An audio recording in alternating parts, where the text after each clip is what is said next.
ప్రపంచ చరిత్రలో ఎన్నో స్కామ్లు చూసాం, కానీ ఎఫెస్టిన్ ఫాయిల్స్ కలిగించిన కలకలం అంతా ఇంత కాదు. అసలు ఎఫెస్టిన్ అనే వ్యక్తి ఎవరు? ఏ బ్యాక్గ్రౌండ్ లేని ఒక సాధారణ వ్యక్తి అమెరికాలోని అత్యంత శక్తివంతులైన వ్యక్తులకు రైట్ హ్యాండ్లర్ ఎలా అయ్యారు? వేల కోట్ల రూపాయలు, సొంత విమానాలు, ప్రైవేట్ దీవులు, ఇదంతా అతను ఎలా సంపాదించాడు? ఇది కేవలం ఒక వ్యక్తి కథ కాదు, వ్యవస్థలోని కుళ్ళిపోయిన కోణాన్ని బయటపెట్టే ఒక నిప్పు లాంటి నిజం. ఈ రోజు మనం ఈ చీకటి సామ్రాజ్యం పొరలను ఒక్కొక్కటిగా విప్పుదాం. అతను మొదట ఒక స్కూల్ టీచర్గా పనిచేశాడు, కానీ అతి తక్కువ కాలంలోనే వాల్ స్ట్రీట్ ఫైనాన్షియర్గా మారిపోయాడు. అతనికి ఎక్కడి నుంచి డబ్బు వచ్చేదో ఎవరికి క్లారిటీ లేదు, కానీ అతనికున్న కాంటాక్ట్స్ చూస్తే మైండ్ బ్లాంక్ అయిపోతుంది. ప్రపంచంలోని టాప్ బిలియనీర్లు తమ ఇన్వెస్ట్మెంట్ల కోసం ఎఫెస్టిన్ సలహాలు తీసుకునేవారంట. అయితే ఈ బిజినెస్ అంతా ఒక ముసుగు మాత్రమే. ఆ ముసుగు వెనుక అతను నడిపింది ఒక భయంకరమైన సెక్స్ ట్రాఫికింగ్ నెట్వర్క్.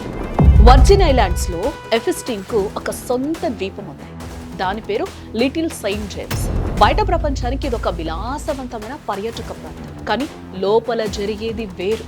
దీనికి పెడోఫైల్ ఐలాండ్ అని పేరు వచ్చింది. ప్రపంచంలోని ప్రముఖులను అక్కడికి ఆహ్వానించి వారికి మైనర్ బాలికలను ఎరగా వేసేవాడు ఎఫెస్టిన్. అక్కడ ఒక రహస్య దేవాలయం వంటి కట్టడం, భూగర్భ గదులుండేవని బాధితులు చెప్తుంటే ఒళ్ళు గగురు పొడుస్తుంది. అక్కడ ఏం జరిగినా బయటకు పొక్కకుండా భారీ సెక్యూరిటీ ఉండేదంట. ఎఫెస్టిన్కు ఒక సొంత బోయింగ్ 727 విమానం ఉండేది. బాధితులు దానికి పెట్టిన పేరు లోలితా ఎక్స్ప్రెస్.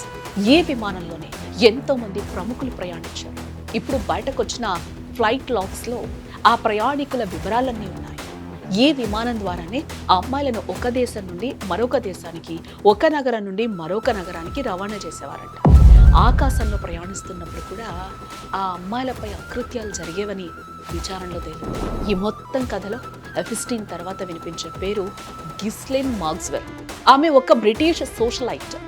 ఎఫెస్టిన్ ఒక వేటగాడైతే ఆ వేటకి ఎరవేసేది ఈమె.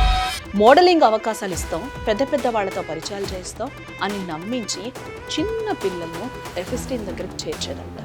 ఒక మహిళ అయ్యుండే మరో ఆడపిల్ల జీవితం నాశనం అవుతుంటే చూస్తూ ఆనందించడమే కాకుండా దానికి సహకరించడం ఈ కేసులోనే అత్యంత విషాదకరమైన విషయం.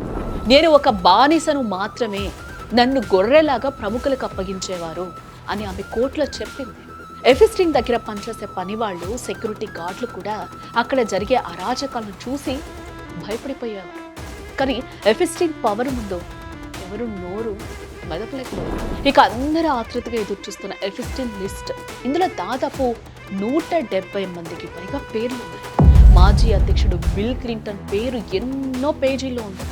అలాగే డొనాల్డ్ ట్రంప్, బిల్ గేట్స్ వంటి వారి పేర్లు కూడా ఏదో ఒక సందర్భంలో వినిపిస్తూనే ఉంది. సైన్స్ పితామహుడు స్టీఫెన్ హాకింగ్ కూడా ఈ ఐలాండ్కు వెళ్లారనే వార్త అందరినీ ఒక్కసారిగా షాక్కి గురి చేసేసింది. అయితే వీరంతా నేరం చేశారని కాదు, బట్ ఇలాంటి నేర చరిత్ర ఉన్న వ్యక్తితో వీరికి అంత సాన్నిహిత్యం ఎందుకు, ఏంటి అనేదే ఇక్కడ మెయిన్ పాయింట్.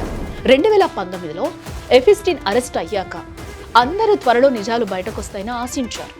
బట్ ఊహించని విధంగా అతను జైలు గదిలోనే చనిపోయాడు. పోస్ట్మార్టం రిపోర్ట్ ఆత్మహత్య అని చెప్పినా జైల్లో ఆ సమయంలో సీసీ కెమెరాలు పనిచేయకపోవడం, గార్డులు నిద్రపోవడం ఎన్నో అనుమానాలకి తావిచ్చింది. ఎఫెస్టిన్ బతికుంటే ఎక్కడ తమ బండారం బయటపడుతుందో అని ఎవరో పెద్ద తలకయ్య అతన్ని చంపేశారని అమెరికాలో ఇప్పటికీ ఒక బలమైన వాదన ఉంది, వినిపిస్తుంది. ఎఫెస్టిన్ కేవలం ఎంజాయ్మెంట్ కోసం ఇదంతా చేశాడా, లేక దీని వెనుక ఏదైనా పెద్ద ప్లాన్ ఉందా? కొందరు నిపుణుల అభిప్రాయం ప్రకారం చూస్తే ఎఫెస్టిన్ తన ఐలాండ్కి వచ్చే ప్రముఖుల బలహీనతలను కెమెరాల్లో రికార్డ్ చేసేవాడంట.